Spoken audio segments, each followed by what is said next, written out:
गरुडगमन तव चरणकमलमिह मनसि लसतु मम नित्यम् गरुडगमन तव चरणकमलमिह मनसि लसतु मम नित्यम् मनसि लसतु मम नित्यम्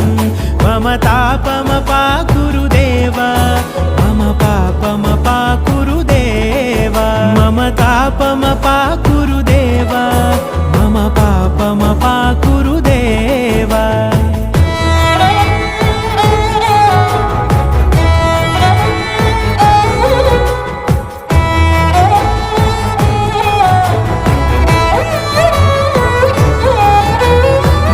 जनयन विधिनमुचिहरण मुख विबुध विनुत पद पद्मा जल जनयन विधिनमुचिहरण मुख विबुध विनुत पद पद्मा विबुध विनुत